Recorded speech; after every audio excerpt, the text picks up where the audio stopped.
If you are dabbling in a trading card space, you are exposing yourself to risk. And today we're going to talk about how you could utilize that risk potentially in your favor and how I have used it to my own detriment. So as I've mentioned many times on this channel, I started collecting back in 2019 and I've been in the hobby since then, operating as a reselling business for the past 3 going on 4 years. Beyond that, I also run a pre-grading business, geminspectorllc. So my bread and butter is buying raw singles and grading them in hopes to pursue a margin. So a difference between PSA 10 valuation and raw price valuation that is greater than the frictional fees related to selling, the grading fees to get the card slabbed, and then also just the shipping fees to get it to the end consumer, right? And so that's what flipping is. That's it. Well, with that said, back in 2019 and 2020, when I first got back into the hobby, I was very skeptical about PSA. And I'll talk more about like current PSA scandals or the perception of in the second half of this video. So if you're interested in that, stick around. But I was very fearful of the idea of PSA when I first got back into it, because the idea of sending my cards off to a third party and trusting them to do the right thing, it just seemed far-fetched to me. It seemed like there was way too much risk associated with that in terms of like theft or fraud or being lost in the mail or whatever. All of these things just got into my head and I refrained from grading until the 2020 boom really started kicking off in the latter half of the year. And at that point, like some of the cards that I had from just collections that I purchased, because at that time my main goal was collect at a net zero. So I'd buy other people's binders, keep the cards I wanted, and sell the rest to break even. And so in my pursuit of that, you know, since I wasn't operating as like a formal business at the time, my churn was very low. I would just list a few cards here and there as I saw fit. I was in no huge rush to get all of my money back out of them. And so, because of that slow turnover rate at that time, I ended up having a lot of inventory on hand on accident. And so some of those cards ended up getting sent off to PSA. I saw the prices going up and I knew what I had in those cards and it was just kind of worth it. So the greater the difference between what you have in an item versus what it can potentially sell for, that decreases like the exposure to risk or your perception of the exposure to risk in such a way that it becomes worth it. Okay, are you tracking that? So that's exactly what happened to me. It became worth it to take the risk to send these cards off to PSA because they were suddenly so much more valuable than what they previously were. And so that particular submission got stuck at PSA's facility for 1.5 years because they got inundated. They were set up logistically in such a way that they could not handle that at the time. So after the transfer of ownership, they worked through that ginormous backlog and then they started opening up grading tiers again. And this is like a tale as old as time. And I really hope this one hits you guys, because what ended up happening is they started reintroducing grading tiers beginning at $50 a card, if I remember correctly. And at the time and it was like a lottery system too. So you had to get the privilege of grading your cards for $50 a card.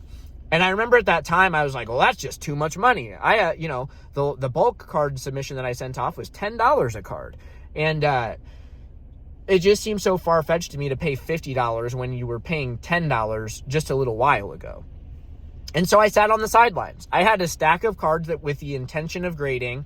I was waiting on getting submissions back from PSA. I was experimenting with CGC in their early days, but mostly I was just stagnant, sitting on the sidelines, waiting it out.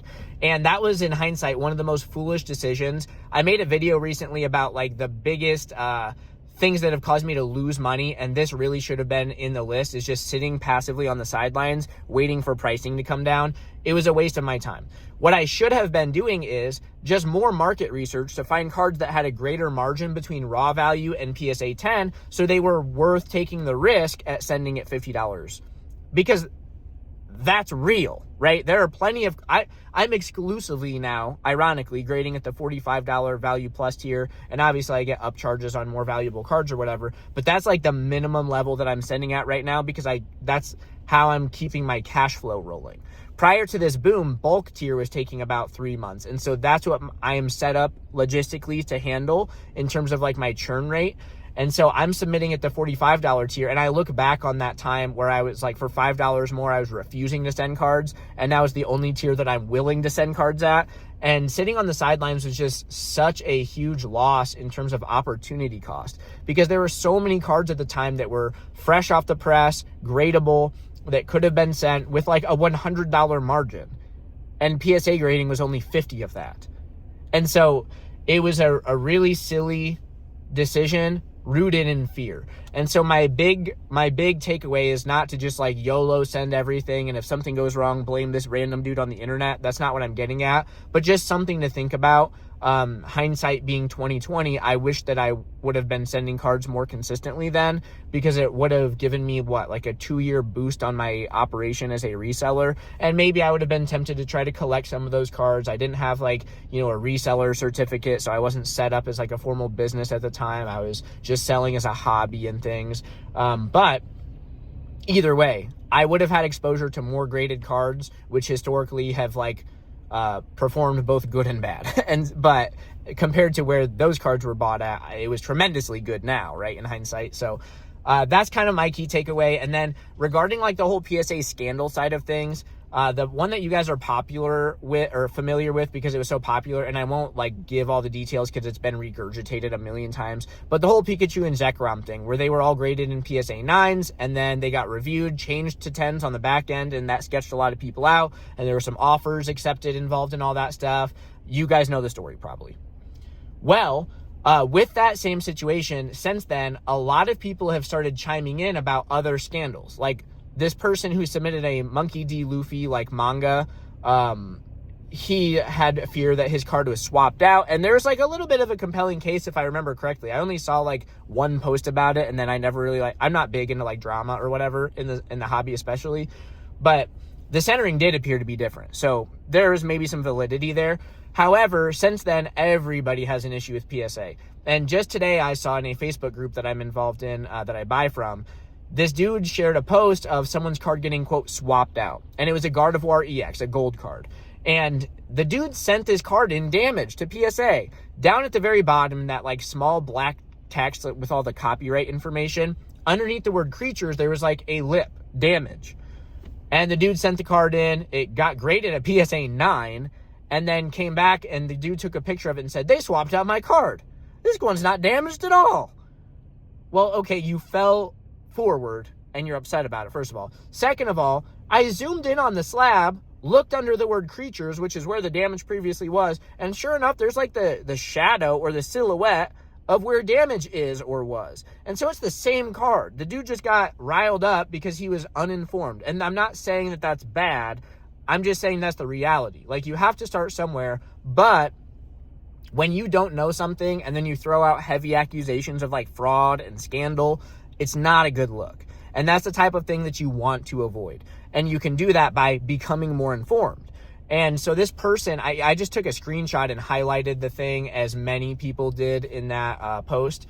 But it's like, yeah, the damage is there. It's the same card, dude. When you put a card in a card saver, there's pressure on it, and likely it was handled in such a way that that lip got flattened out a little bit. Because otherwise, that card would have graded like a PSA 6, and it got a 9. And so it was just this big situation. Like, the old saying is, where there's smoke, there's fire. Well, a lot of people are right now mistaking steam for smoke. Like, because everyone is so like hot-blooded about PSA right now, because they're like being, I hate to say they're being targeted in the news cycle or whatever, but it's like they are definitely everyone's favorite company to hate right now as it goes. And because of that, everyone's like hot, their blood's boiling, there's steam rising off their heads, and they're confusing that with smoke of a crime or smoke of like fraud or scandal. And you really have to be more perceptive and take the time to analyze all details before you throw out an accusation like that. And the fact of the matter is, anyways, like, I run a second business, geminspectorllc, and it's like, in that business where I pre-grade people's cards for them, I do not give a specific grade that I think the card will get, because I know people are just going to get upset about it, because frankly, the difference from one grade to a next can be just a coin flip, just as a matter of fact. Like, I am telling you right now, I run a pre-grading service, and I have graded thousands and thousands of cards at PSA and CGC both, and I'm not batting 1,000. Every card that I send in having pre-graded does not get a PSA 10 or a CGC pristine 10. They don't.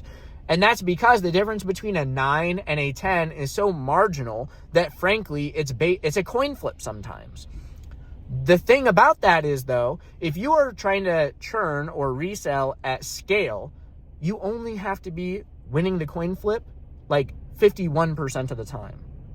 And in most situations, just winning a 51-49 split is going to land in your favor fiscally, or in terms of how many 10s you have in your collection. And getting above a 50% gem rate is not that hard. And so that's kind of like just the truth behind it all, is like, it's not as exact and defined and objective as everybody thinks. There's a lot of subjectivity in this. And when you talk about, like, going back to a point I described earlier, this video is kind of all over the place, but I'll wrap it up here in a moment. If you go back to like the whole PSA had my cards for a year and a half thing, well, that's because PSA was not, they didn't have the infrastructure to grade the amount of cards that they received. Well, if you look at PSA's like grading rates or whatever, submission rates right now, they are grading well over 1 million cards a month, like without having the gem rate data pulled up in front of me. 7 figures worth of cards month over month over month over month. They could not have done that just a few years ago. And so kudos to Nat Turner and the PSA gang by like leveling up. They improved the quality of their business. And are they batting 1,000? No, but they're doing things today in such a way that was not sustainable or achievable just a few years ago. And so that's like a sign of growth, and that's cool. With that said, though, you have to think when you get a bunch of new employees in to grade cards, their experience level is going to vary. Their confidence level is going to vary. Their previous exposure to the materials that they're handling are going to vary. And so perhaps they're feeling a little bit like disincentivized to give out as many 10s are deserved or whatever. And that's a whole other scandal. It's like people always point to pop control. It's like, well, it's not actually that. It's just the fact that one grade to another can be a coin flip. And maybe people don't want to be perceived as like too easy of a grader. Like, I don't know what the culture at PSA is like. I'm not going to pretend to. I don't work there. I've never been there. And so to assume that they're just like giving the green light, like, hey, give as many 10s as you can. Well, some people might perceive that as being unwise. Like, they don't want to be known as like the weak grader or whatever, because maybe that, like, maybe they feel threatened about their job security. I don't know. Again, this is speculation. I don't work there. I don't know the culture of the business, and I don't know what they're incentivized to do and not do. But those are all like things to think about. And so again, where there's smoke, there's fire, but don't confuse smoke with steam. Just because everybody's hot and bothered about PSA right now doesn't mean that like they're screwing everybody over. And so really just take a step back, analyze the information available to you before, and make an informed decision before just jumping to a conclusion based on what's popular to hate at that time. And for the record, PSA is not paying me to say this, and I did voice criticisms against PSA as well, but I also pointed things out in their favor because that's just what fairness is, right? And so with that said, thanks for watching. See you on the next one.